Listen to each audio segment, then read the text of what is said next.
everyone, this is Hari Priyanka. I'm from Impulse Coaching Institute. Let's get started.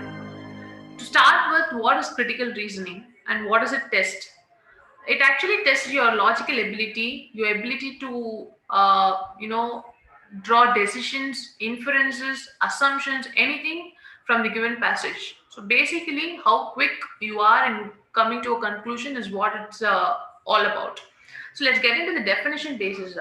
This type involves questions on conclusions, assumptions, inferences, and strengthening or weakening arguments related to the given paragraph. I think this sums up whatever we've discussed now.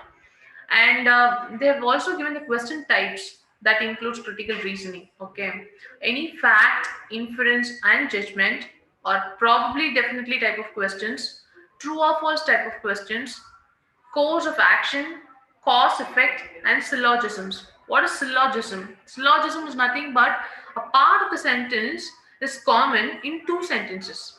So, for example, all animals have four legs, dogs have four legs. Here, the four legs part is common in both the sentences. This is how this is called syllogism. So, these are the types of questions that can actually come under critical reasoning type. Yeah. So to solve these questions, it's important to understand the context of the paragraph from which we are asked. Basically, comprehension itself means understanding, right? So anything that you understand can only be questioned out. So when you understand the context, any question asked in any way can be answered. That's the basics. Okay. I'll just highlight the four words that are very closely associated with critical reasoning. Those are premise. Premise is nothing but the base with which the argument or statement is formed. Second is assumption. Third is inference, and fourth is conclusion. So these are the four words that are very closely connected to critical reasoning, and that's the purpose of these four are the outcomes or are the possible arguments for critical reasoning. Got it? This is the prime objective of critical reasoning. Let's get started with the questions. A study by Phelps, Doherty, Snedden, and Warnock concluded that children who avoid eye contact while considering their responses to questions are more likely to answer correctly than children who maintain eye contact. So basically, here there's a comparison between children who have eye contact and who do not have eye contact. That is very much clear. Let's look into the statements. Which of the following statements will strengthen the author's argument? That's the question, which means strengthening the argument is nothing but the logical understanding of the passage is conveyed in which statement. That's the indirect question. So let's look into the options. Option A: most children master maintaining eye contact when they are 3 months old. Completely irrelevant. So without even a second thought, let's just eliminate it. Option B: while maintaining eye contact, children might interpret verbal cues and get the right answer. Seriously, that's an assumption, and you can easily eliminate that. Children fear the class teacher, so they avoid eye contact. I don't think anywhere in the context they mentioned about the class teacher or anywhere about the child's fear. Nothing. This is again totally irrelevant. So delete it. So most probably it should be the option D. But anyways, we'll look into the option. Looking at faces is mentally demanding. So when we're trying to concentrate, it's unhelpful to look at faces. Quite appropriate. Yeah. So of all the four options, fourth option serves the best. So I'm going for option B. So this is critical reasoning. As simple as that. Very easy. You just need to go through the passage and please go and check what is asked. Is it strengthening or weakening? Is it the direct or indirect, opposite? Anything. Read the question very properly and very appropriate answer should be chosen. That's it. Okay. Second question. Engineering students who will complete their graduation this year will find it difficult to get used to advanced technology being used in the corporate world. The university which designs the engineering course should concentrate on upgrading the infrastructure and improving the quality of teaching to meet industrial standards. Which of the following assumptions does the above argument make? Okay, so they're asking which assumption could be the better assumption for the given passage. Okay, as we discussed earlier. Let's get into the options. Option A: there are more engineering students than job openings this year. Is there any comparison between job openings and engineering students? No, not at all. I think when you read the passage, please read it once and make sure you're clear with each and every sentence. Don't do rereading at all. That simply wastes your time. And don't lose your concentration anywhere in between. That's even more important. So, with the clear understanding, you can easily eliminate option A. If not, you need to again reread the passage, which is again time consuming, and that is how you mess up things. So, please focus on whatever you read. Option B, the engineering students graduating this year are not very determined or intelligent. Again, here they're not talking about the intelligence or the characteristics of engineering students graduating. Yeah. So this option also sounds redundant. Okay, let's eliminate it. Sorry, these two are eliminated. Option C, the infrastructure and teaching faculty currently available for engineering students is not up to corporate technological standards. I think this point is somewhere seen in the passage. This much I remember. Let's just recheck it. Okay. Engineering students who will complete their graduation this year will find it difficult to get used to the advanced technology being used in the corporate world. I think that's pretty much both are the same. Yeah. C option actually describes the above passage. Okay. So which means without without even checking, option D is eliminated. But if you want to go through it, please. Engineering students will probably pursue management education instead of taking up jobs.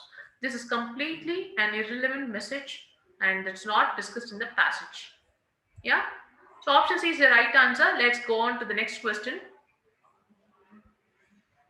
Okay. Plain food has come a long way. On every continent, celebrity chefs are being quoted by airlines to consult on providing quality meals at an altitude of 35,000 feet. Even the very best wines become dulled and food can taste bland and underseasoned when in flight. Okay, this is a passage. Which of the following statements can best be described as the conclusion to the above passage?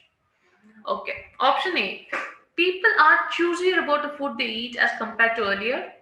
No, they're just describing about the difficulty in serving the best food. I think that's the passage all about. So option A is again quickly eliminated because it's very irrelevant. Simple. Option B, chefs are looking towards new employment opportunities. No, they're not even talking about chefs. They're just talking about the process of serving food in flight. Again, option B is eliminated. Let's look into option C. This signals the end of boring airline food and the arrival of gourmet cuisine in the skies. So this could be the right option. Let's put it on hold. Option D. Cooking in flight gourmet cuisine in airplane kitchens is not possible. Okay, C and D are quite close, but option D is talking about cooking. Cooking in flight is not they're talking about. It's all about serving food. Yeah, so this is the only difference between the given passage and the statement here. So cooking is not discussed. Instead, they are discussing about serving food. Okay. And option C sounds very close to the given passage, nothing but signals the end of boring airline food and the arrival of gourmet cuisine. Yeah, gourmet cuisine in the skies. So option C is the right answer, and the rest of three options are eliminated based on the relevance of the passage. Right? Let's get on to the next question. It is obvious that our cities are buckling under the astronomical number of private vehicles on the roads. It's a simple statement. Let's see the options, how confusing they are. Which is the most appropriate question to ask before making the above statement? Okay, so now they're asking us to frame the question. They've given the answer, and our question should the given statement should actually answer our question. Let's see what suits best. Option A, how many vehicles can our city roads carry? Good, it looks good. Let's put it on hold. Option B, is it important that vehicles be produced in rural areas? Again, here, rural areas is something out of context, so I can directly eliminate it. Option C, what is more profitable, importing or indigenous manufacturing? Totally out of context. Please go ahead and eliminate it. Why? Because we're not talking about anything importing or anything that's manufactured. So this is totally not in sync. And if these two are not in sync, option D is also eliminated. So this option A, which was kept on hold, can be the right answer because the rest three doesn't suit. How many vehicles can our city roads carry? Because they're talking about private vehicles and roads, and that answers our question. Cool. Fifth question. The advertisement of XYZ Coaching Institute reads the best coaching institute for 10th standard students. This could be true because you can actually take that for granted, but the only one condition that we discussed is do not take anything for granted. Option A, though, however, could be the reason, but was not actually told in the passage. Let's not take things for granted, but let's just put it on hold. Let's see the other options, and if they are completely irrelevant, let's consider option A. Option B.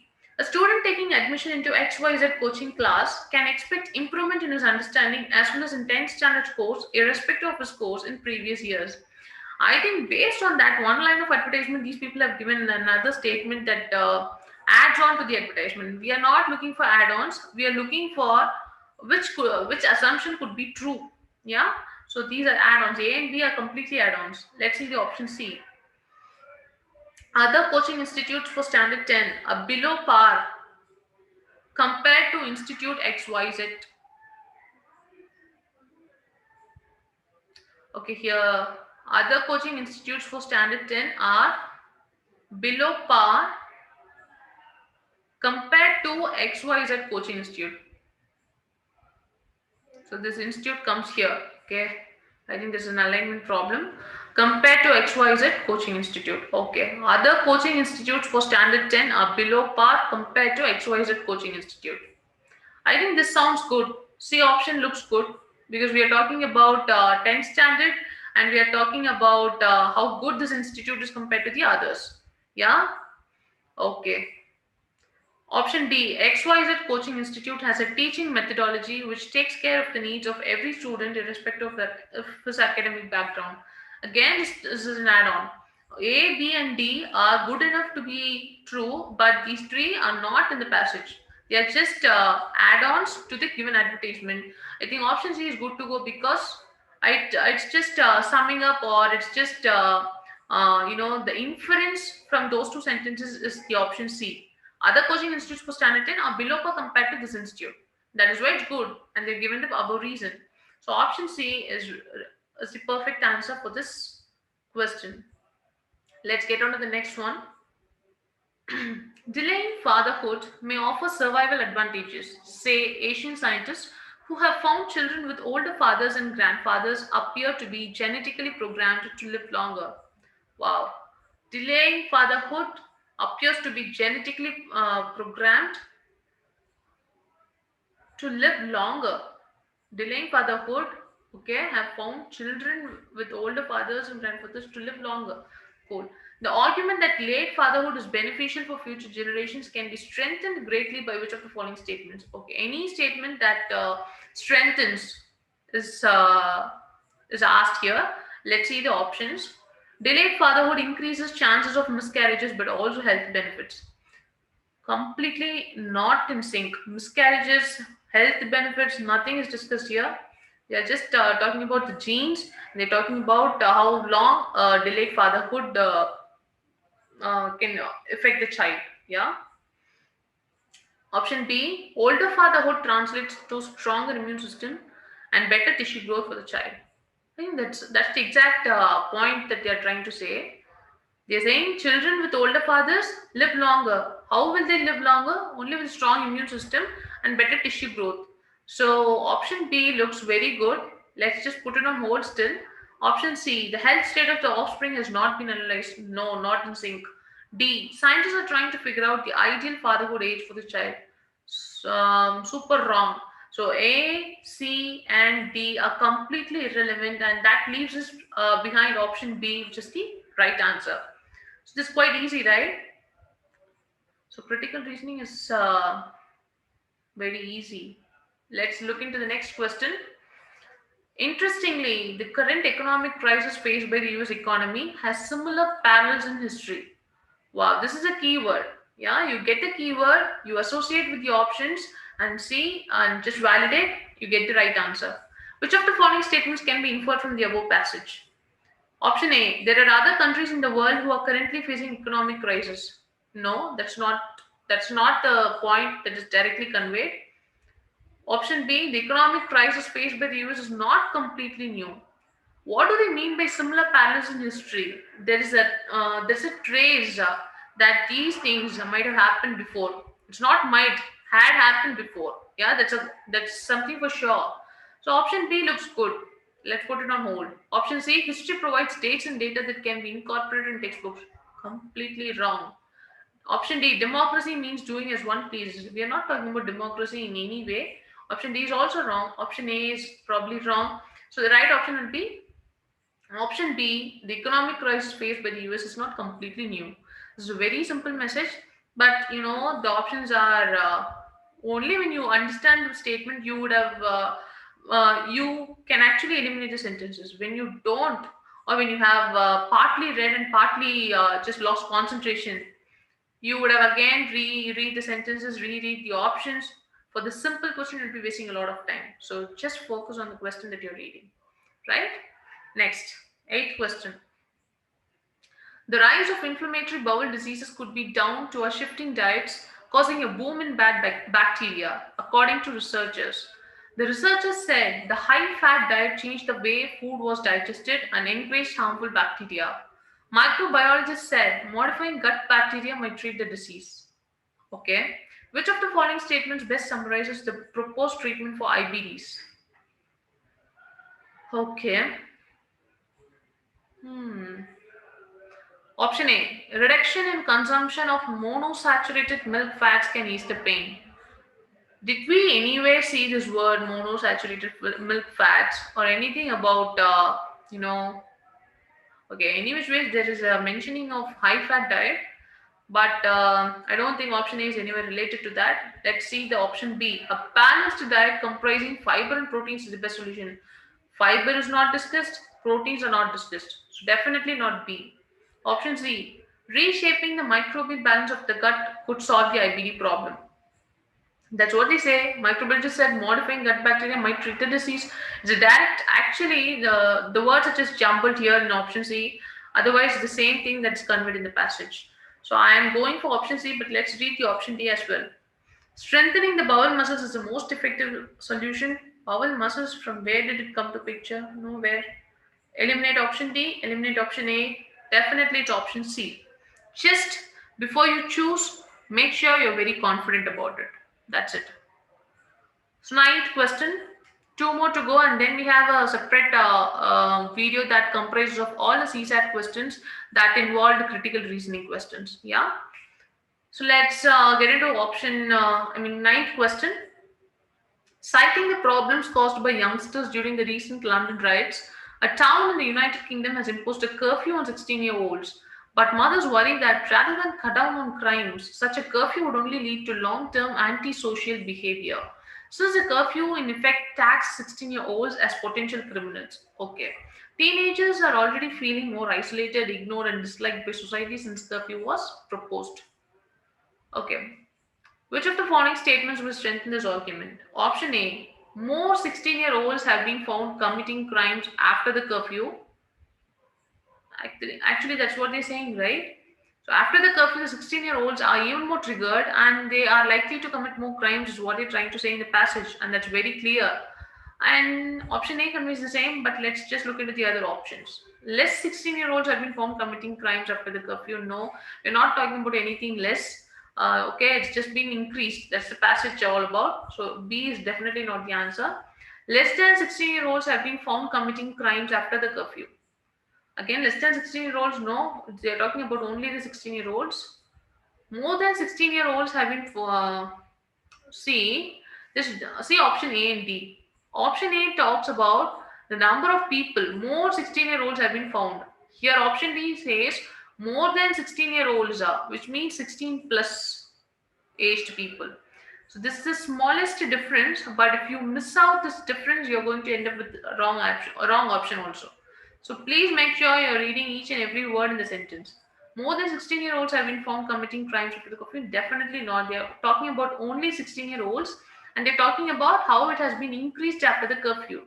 So after the curfew, more 16-year-olds committing crimes. This validates the above passage. Yeah, got it? Last question for practicing. IT companies are finding it difficult to retain employees with average attrition rates in the industry being as high as 50% per year. They should immediately double the salaries of all their employees to increase employee retention. Retention is nothing but holding back. Yeah. So, in order to hold back the employees, they're telling to double the salaries for all the employees. Let's see what the question is all about. Which of the following, if true, most strengthens the above argument? Option A: profits of IT companies have increased and they can afford the pay hike. They're not talking about the profits. They're not talking about hike. I think two words says definitely it's not the option. Yeah. Hmm. Option B. Survey shows that most employees in the IT industry change job because of low salaries. Yeah, and that's the reason they're telling us to double the salaries, right? Here, double the salaries, and because of low salaries, quite match each other. Let's put it on hold, anyways. Option C: employees care more about the work environment than salaries. Definitely not. It's totally opposite. If they had cared for environment, I don't think this passage would have come up. So it's wrong. I mean, it's not the right statement. Option D: salaries in the field of medicine are much higher than in IT. There's no comparison between IT and other companies, no comparison. I think option B is very much the right answer because it says the actual reason for employees being dissatisfied. True. So option B is the right answer. With this, we are completing the practice session for critical reasoning questions, and we'll actually have another module for CSAT questions. Let's get that also done so that you are actually ready for critical reasoning in CSAT questions. Anything we asked, you know how to approach it. Thank you. Any doubts, please comment below. Thank you so much.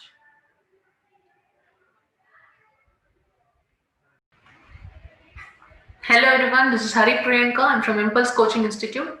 So we'll be discussing about CSAT questions that had critical reasoning actually. So this video is full of CSAT questions. Let's discuss each in detail. The first question is: the IMF has pointed out that the fast-growing economies of Asia face the risk of falling into middle-income trap. It means that average incomes in these countries, which till now have been growing rapidly, will stop growing beyond a point that is well short of incomes in the developed West. The IMF identifies a number of causes of middle income trap, none of which surprising, from infrastructure to weak institutions to less than favorable macroeconomic conditions. But the broad overall cause, says IMF, is a collapse in the growth of productivity.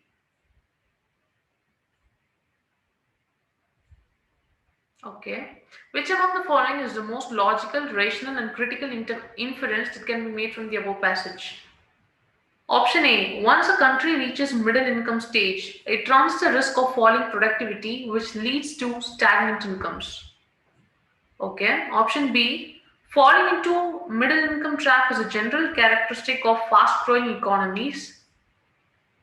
Okay. Option C: there's no hope at all for emerging Asian economies to sustain the growth momentum. Option D: as regards growth of productivity, the performance of Asian economies is not satisfactory. I think option D is close to the above passage. Option A, it's talking about falling productivity which leads to stagnant incomes. You know, actually, once a country reaches middle income stage, it runs the risk of falling productivity. It's ulta. The risk of falling productivity is the reason for middle income stage. So it's definitely not option A. Option B is falling into middle income trap is a general characteristic of fast growing economies. Again, this is something that they've generalized. So all these generalized statements are false. Basically, there's no specification at all. It's talking about all fast growing economies. No, that's not the case here. Option C: there is no hope at all for emerging Asian economies. No hope at all itself is a strong context. So they cannot say that, and which is this is not discussed here as such. Yeah. So option C is eliminated, and option D is the right answer. Yeah.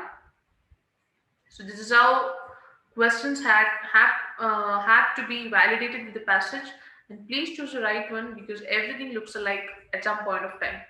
Just be clear with that. Second question. Productive jobs are vital for growth, and a good job is the best form of inclusion. Okay. More than half of our population depends on agriculture, but the experience of other countries suggests that the number of people dependent on agriculture will have to shrink if per capita incomes in agriculture are to go up substantially. While industry is creating jobs, too many such jobs are non contractual, low productivity jobs in the unorganized sector, offering low incomes, little production, and no benefits. Service jobs are relatively of high productivity, but employment growth in services has been slow in recent years. Okay, this is the passage about productivity, good jobs, agriculture. Yeah, let's see the questions.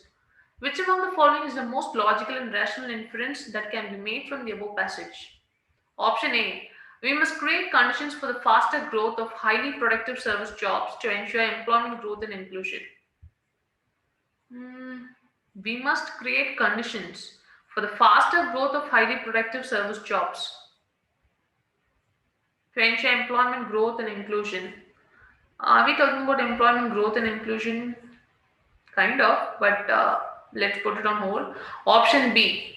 We must shift the farm workers to the highly productive manufacturing and service sector to ensure economic growth and inclusion. No, this is completely made up. Option B is definitely not the option.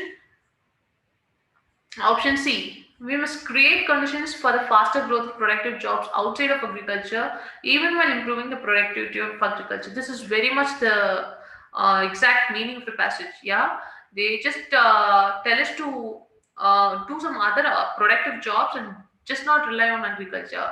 That's the option C all about, right? So option C is very close by. So when you compare option A and C, I think option A is somewhere not the right answer. So let's go for option C. In that case, we'll eliminate option A. Option D. We must emphasize the cultivation of high-yielding hybrid varieties and genetically modified crops to increase per capita income in agriculture. No, we are not talking about it at all. So option D is also eliminated. And option C exactly tells the crux of the passage. So it's option C without any doubt. Yeah. So let's get on to the third question. Really, I think that the poorest he that is in England has a life to live as the greatest he, and therefore, truly, I think it is clear that every man that is to live under a government ought first, by his own consent, to put himself under the government. And I do think that the poorest man in England is not at all bound in a strict sense to that government that he has not had a voice to put himself under. Okay. The above statement argues for distribution of wealth equally to all. No, it has something else to say. Not, it's not talking about wealth. So this wealth itself eliminates this option because we are not talking about the wealth. We're talking about the government, the citizenship, yeah, the rules. That's all there in the passage, and not the wealth. Option B, rule according to the consent of the governed. I think that's pretty much the option, but let's just check the other two. Rule of the poor. No, here the poor is just taken for explaining things, and we are not talking about the rule of the poor. Definitely not. So option C is not the option. Answer. D. Expropriation of the rich. What do you mean by expropriation? Expropriation is just taking away from the rich. Are we taking away from rich? And is that what is discussed? Definitely not. C. Government ought first, by his own consent, to put himself under the government, and I do think that the poorest man in England is not at all bound in strict sense to the government that he has not had a voice to put himself under. Rule according to the consent of the governed. So this is the right option, and this statement validates option B. So we have double checked, and we are very sure with option B. Expropriation of rich is taking away from rich, which is again not the topic that is discussed. Yeah. So are we clear? Hope we are. Question 4. The greatest blessing that technological process has in store for mankind is not, of course, an accumulation of material possessions. The amount of these that can be effectively enjoyed by one individual in one lifetime is not great. But that is not the same narrow limit to the possibilities of the enjoyment of leisure. The gift of leisure may be abused by people who have had no experience of making use of it. Yet, the creative use of leisure by minority in societies has been the mainspring of all human progress beyond the primitive level. Okay. They're just telling us to be productive even in the leisure time and make sure you're enjoying. Okay, that's just a part of it. Let's get on to the options. With reference to the above passage, the following assumptions have been made. Option 1, people always see the leisure time as a gift and use it for acquiring more material possessions. No. Okay, this is quite very clear that this is not the correct option, isn't it? So option one I'm eliminating. Let's check the option two. Use of leisure by some people to produce new and original things has been the chief source of human progress. Yeah, that's pretty much what it is. Option two is the right answer. Which of the following assumptions is or are valid? It's two only. Definitely two only, right? You hope you're clear with why we have eliminated option one because there's something that's not discussed. As simple as that. Fifth one, why do people prefer open defecation and not want toilets? Or if they have them, only use them sometimes? Recent research has shown two critical elements ideas of purity and pollution, and not wanting pits or septic tanks to fill because they have to be emptied. Okay, these are the issues that nobody wants to talk about. But if we want to eradicate the practice of open defecation, they have to be confronted and dealt properly. Which among the following is the most crucial message conveyed by the above passage? Option A, the ideas of purity and pollution are so deep rooted that they cannot be removed from the minds of the people. Okay. Option B, people have had to perceive toilet use and pit emptying as clean and not polluting. Definitely option B because the reason for not using toilets are stated as ideas of purity and pollution and not wanting pits or septic tanks to fill because they have to be emptied, which means they've connected purity and pollution to that of emptying the septic tanks. So I think this is a message conveyed. This should change so that use of toilets can come into existence. I think it's option B without any doubt, but let's still check on the other options. Option C, people cannot change their old habits. Yeah, that's also part of it, but that's not the crucial message conveyed. They're asking for the message that is conveyed. C is not that message. Option D, people have neither civic sense nor sense of privacy. This is again, out of context. C, D, and A. Why is A not the right option? Let's check it out. The ideas of purity and pollution are so deep rooted that they cannot be removed from the minds of the people. True, but that's not the message conveyed. They're asking for the message conveyed, which should be complete. That should comprise of the complete crux of the passage. I don't think A is doing justice, so option B is the right answer. Let's move on to the next question. It's question 6. By 2020, well, this year is 2020. Let's check it out. By 2020, when the global economy is expected to run short of 56 million young people, India, with its youth surplus of 47 million, could fill the gap. It is in the context that labor reforms are often cited as the way to unlock double digit growth in India. In 2014, India's labor force was estimated to be about 40% of annual growth rate, that is CAGR, of employment, has slowed to 0.5%, with about 14 million jobs created during last year when the labor force increased by about 15 million. Okay. Which of the following is the most rational inference from the above passage? India must control its population growth so as to reduce its unemployment rate. India must control its population growth so as to reduce its unemployment rate. No, that's not the inference, or that's not the context it's discussed. Option B, labor reforms are required in India to make optimum use of its vast labor force productively. That's the passage dealing with, right? With the last decade, the compound annual growth of employment slowed down with about 14 million jobs created during last year when the labor force increased. So they're comparing labor force with the jobs created, and they're saying labor reforms are required in India. India's the country that they are talking about, and to make optimum use of its vast labor force productively. I think this is the best suited option. Let's still check the other options. India is poised to achieve the double-digit growth very soon. No, that is again irrelevant to the passage. India is capable of supplying the skilled young people to other countries. There's no proof for option A, C, and D of all the four. So it's option B. I'm just eliminating the rest of the three options based on the additions or the assumptions made apart from the passages, and few are out of context. Yeah. So let's get on to the next question. Rights are certain conditions of social advantageous well-being indispensable to the true development of the citizen. Cool. In the light of the statement, which one of the following is the correct understanding of rights?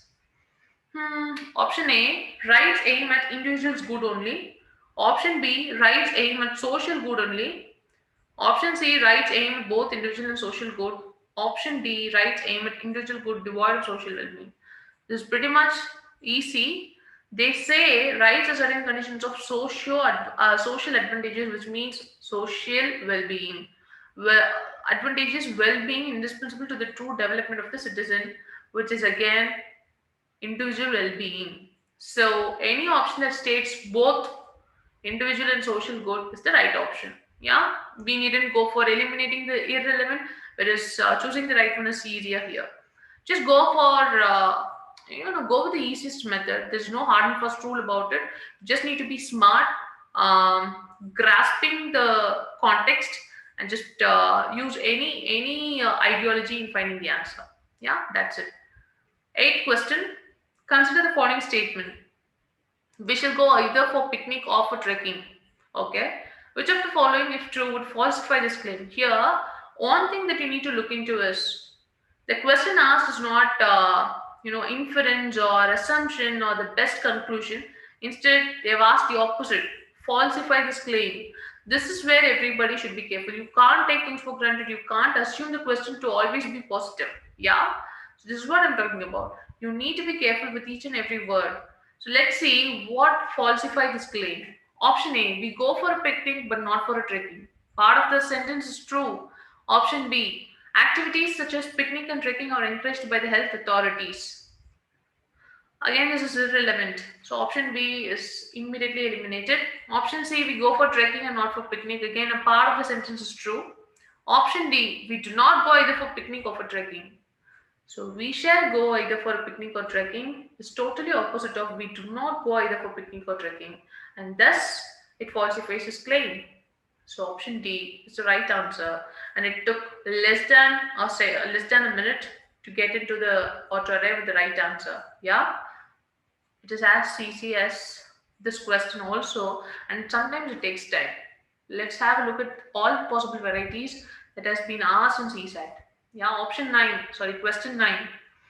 The nature of the legal imperatives in any given state corresponds to the effective demands that state encounters, and that these in their turn depend in a general way upon the manner in which economic power is distributed in the society which the state controls. The statement refers to the antithesis of politics and economics. Again, there's no evidence to prove that statement. Antithesis, no. Of course, they're talking about politics and economics. That's quite clear. But they've given four terms, and we are left with four terms to find out which term better suits the passage. Okay. The antithesis is completely wrong. You know that. Option B, the interrelationship of politics and economics. I think this sounds very close and very good. Option C, the predominance of economics over politics. Nobody's telling it's better over this, or it's kind of interrelationship is the right word. See, generally upon the man in which economic power is distributed in the society which the state controls. So that is the interrelationship of politics and economics. Yeah, rather than going for other options to eliminate, again here I choose the right option because it's very clear that there's no comparison between politics and economics, but they are stating the relationship interrelationship is between politics and economics is interrelationship. Yeah, so they are discussing about that kind of relationship or what it is exact. The interrelationship of politics and economics is the right answer for this question because it's quite direct. Yeah, there's no comparison, but the interrelationship is discussed. Fine. The other options are eliminated because we know the right option here. Question 10.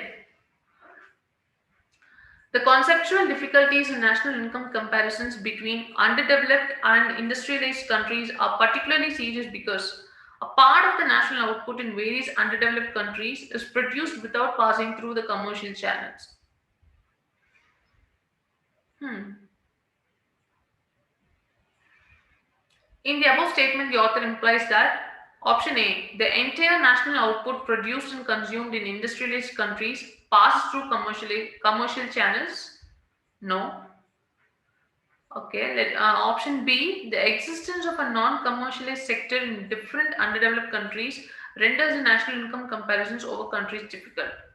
Without any doubt, I would select option B, but let's get into the rest of the options also.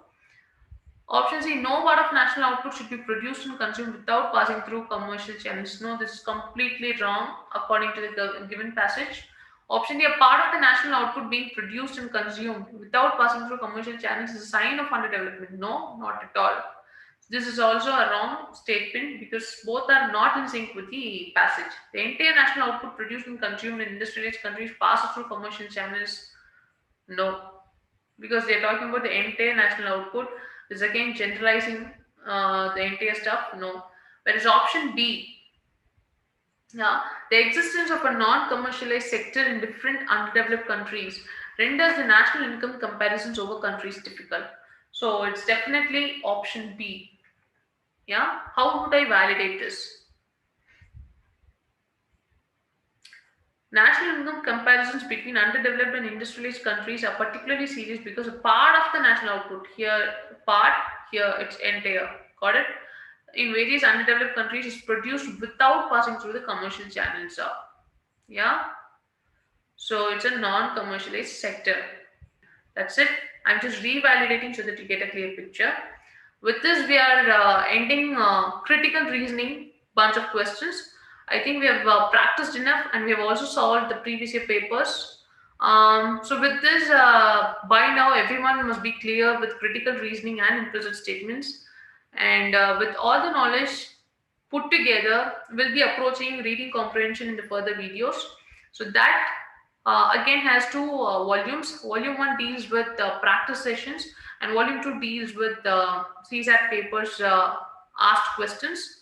So let's discuss that also in detail. And again, any doubts on this, please comment below. We'll discuss the most asked questions or most asked doubts. Yeah, thank you.